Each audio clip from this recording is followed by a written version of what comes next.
My name is Michael McCoy. My friends call me Mick, so I'm hoping that you'll feel comfortable enough to eventually call me Mick as well. I'm putting together a series of videos, and the entire series I'm titling All Things Celtic. The reason I'm putting this together is there are really two reasons, primary reasons. The first is I want to be able to answer questions coming from my family as well as friends and readers of my book, Celtic Spiritfire. Questions that have to do with the larger perspective of things Celtic, especially in the practice of the spirit path of our ancient ancestors.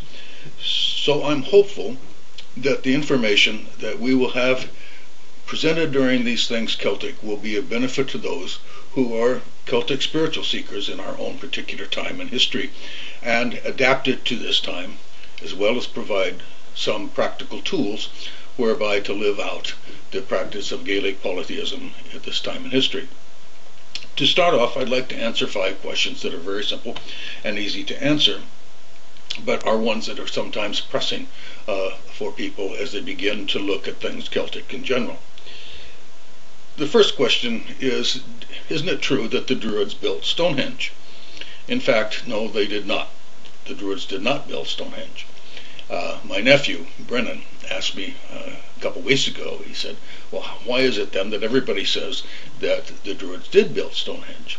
And my response to him was that, well, it's just, the fact is that the everybody you're talking about do not have really good information. And if they had really good information, they would know that that Stonehenge itself predates the Druids. Another common question is, what does modern Druidism have to do with ancient Druidism? Well, in fact, that's very easy to answer because it's zero. There is really no relationship.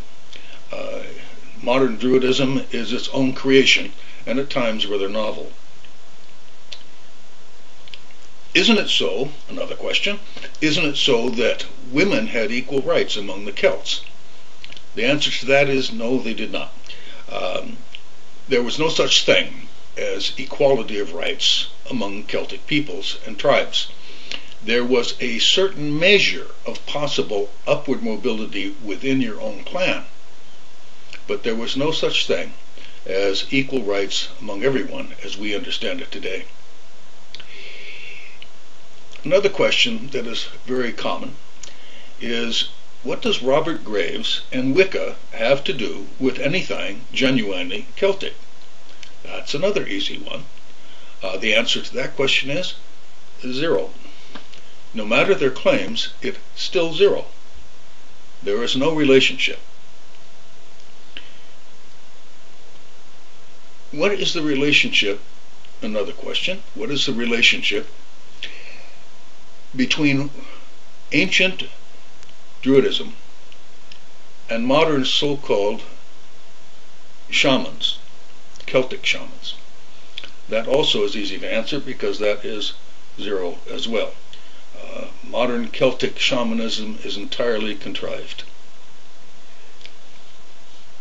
During these discussions together, we will need to look at a number of things as we progress. We'll return to them repeatedly. One of them is looking at archaeology. We will need to look at history. We will need to look at mythology. We will need to look at literature, folk practice. A lot of information will be available to us, and we'll be drawing on it all. But one of the most critical things that we need to face, and face it head on, is for those of us that are Gaelic polytheists,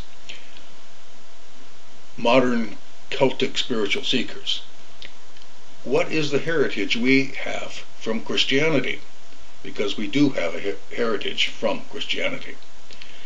When we look at that, I will attempt to illustrate to you why it is that if it's Celtic, then it's not spirituality. And if it's Celtic, it is not faith. If it is Celtic, it is not worship. And if it is Celtic, it is not even religion at all. But that's for other tapes. I would like to end this session, first session, together with you by simply giving you a little bit of an idea about myself so you understand what I am bringing to these particular discussions. First off, I'd like you to know that I was born into a very non-typical Irish American family. Non-typical in that we were neither Catholic nor Protestant. My father styled himself as the devil's brother, and with respect to how he treated some of his children, he approved it. My mother practiced an earth-based spirituality, and it was that to which she introduced me when I was quite young. Most of my earliest schooling was in Catholic schools. My mother, in fact, really despised the religion, but she felt that we would get a better education in parochial schools. But as it turned out, most of my education, other than those initial couple of years, was really in public schools and later in public university and private colleges and that. Over the many years of my life, I now have 67 of them, I was able to enter successfully a number of different fields. At one time, I was a general operations officer of a very large bank. I also owned my own businesses. I have been a lecturer, seminar instructor. I have instructed in applied areas of information management. Also have been a consultant in that. Also a consultant in software development. So I bring a variety of experiences and expertise to this table. In addition, over the years, I studied two primary forms of martial arts, Jeet Kune Do and Eskrima. I also learned swordsmanship from the one-time champion of Ontario, Canada. In addition, for 30 years of my life, I was a priest of the Oriental Orthodox Church. And during that time, I built parishes as well as monasteries, as well as counseled people who were adult survivors of child sexual abuse and violence. About 15 years ago, very ill, I went to my ancestral homeland, Ireland, looking for a place to die. I had gotten insulation in my lungs, and the antibiotics simply were no longer working, so I went home for a place to die. I made preparations to die there and to be buried there. But instead of dying, I got well. During that entire process, of course, you face all kinds of things.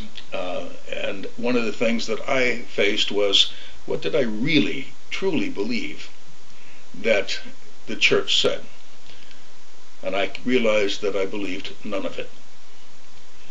That then launched me on a quest for what I could believe, which then led me into the ancient spirit path of our ancestors. Ultimately, there in Ireland, I jettisoned Christianity and adopted the Gaelic polytheism of my ancestors.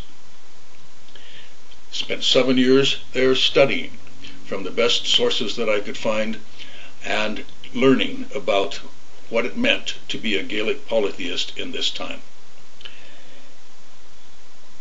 Lastly, I would like to say to you, because of all the other information that's on this medium, especially here on YouTube, about things Celtic, I am not a member of the Celtic Reconstructionist community. I am not one of their elders. I have great respect for their scholarship, although in some matters I hold a different opinion.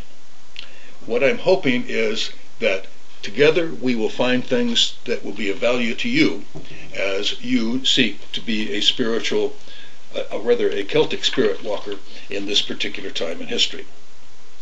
This is a final blessing, and I would like to share it with you. A blessing to the friends who are before me. May their years be 100 times 100, each day in their unfolding within the care of the All-Kindly, each day within the encircling of the All-Kindly. That is an adaptation from Highland Prayers. Thank you very much. The gods go with you.